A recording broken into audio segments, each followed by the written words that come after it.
Hai guys, jumpa lagi dengan pembinaan TLW Indonesia. Saya Kak Heren, tapi jangan lupa follow dulu IG ini dan like, itu akan sangat membantu untuk membuat IG ini, postingan ini terus berada di atas. Dan bagi kamu yang sedang menonton di YouTube, silakan subscribe dan like.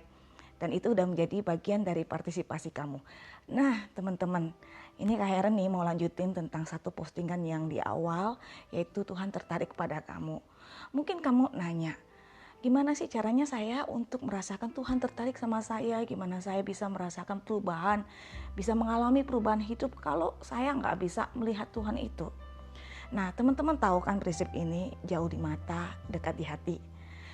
Nah saya mau cerita mulai dari sebuah kisah seorang anak remaja yang minder, yang negatif, yang susah untuk berteman karena dia merasa dirinya buruk gitu, nggak ada yang tertarik kepada dia. Sampai satu kali ketika dia bangun tidur, ketika dia membuka tirai kamarnya, di jendelanya dia melihat ada sekuntum bunga mawar. Waktu dia keluar dari kamarnya, kemudian dia mengambil bunga mawar, ada sebuah kartu di sana bertuliskan, "Aku sayang kamu." Dia penasaran siapa yang memberi bunga ini. Lalu dia tanya kepada sekelilingnya, yang kepada pembantunya, kepada mama papanya, nggak ada yang bilang tahu gitu ya, nggak ada. Dan semua pada bilang nggak ngelihat ada orang masuk ke halaman. Dan keesokan harinya hal yang sama terjadi, lusa dan berikutnya, dan itu terjadi dari hari ke hari selama bertahun-tahun. Dan perasaan bahwa ada seseorang yang memperhatikan dia walaupun dia tidak bisa melihat, itu mengubah hidup remaja ini. Kenapa? Karena dia merasa ini bukan main-main. Ini adalah manusia yang nyata memberikan bunga ini. Dia nggak tahu siapa dia, tapi orang ini benar-benar memperhatikan dia setiap hari. Dan itu membuat rasa percaya dirinya naik. Kemudian dia mulai memperhatikan kata-katanya, memperhatikan perilakunya.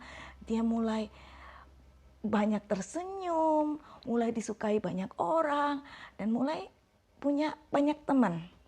Perubahan hidup terjadi pada remaja ini.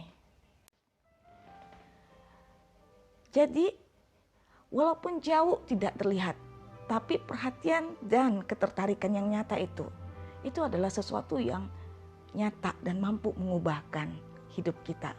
Nah teman-teman, yang Tuhan lakukan itu lebih daripada penggemar gelapnya remaja ini. Lebih dari itu. Tuhan bukan hanya memperhatikan kita dan memberikan kata-kata saja, "Aku sayang kamu" lewat firman Tuhan, enggak. Tapi yang Tuhan lakukan dia lebih daripada itu. Tuhan itu mampu melindungi kamu, Tuhan mendengar doamu, Tuhan tahu kebutuhanmu, Tuhan menjawab, Tuhan menolong kamu, Tuhan menyediakan orang-orang baik di sekeliling kamu untuk bisa melatih kamu supaya hidup lebih suci, hidup dengan lebih benar. Tuhan melakukan banyak hal dalam kehidupan kamu yang jauh melebihi yang kamu bisa pikirkan. Asal kamu mau percaya dan kamu mau melihat bahwa sungguh Tuhan tertarik dengan kamu dan kamu mau menerima cintanya itu, maka transformasi yang kamu bisa rasakan lebih daripada remaja di dalam kisah itu. Ini adalah prinsip jauh di mata, dekat di hati. Tapi Tuhan itu walaupun jauh di mata, dia adalah Tuhan yang Immanuel. Walaupun mata kita tidak bisa melihat dia, tapi dia sebenarnya ada di dekat kita. Dia menopang kita, walaupun kita tidak bisa merasakannya secara fisik. Dia ada, dia nyata, dan dia tertarik kepadamu.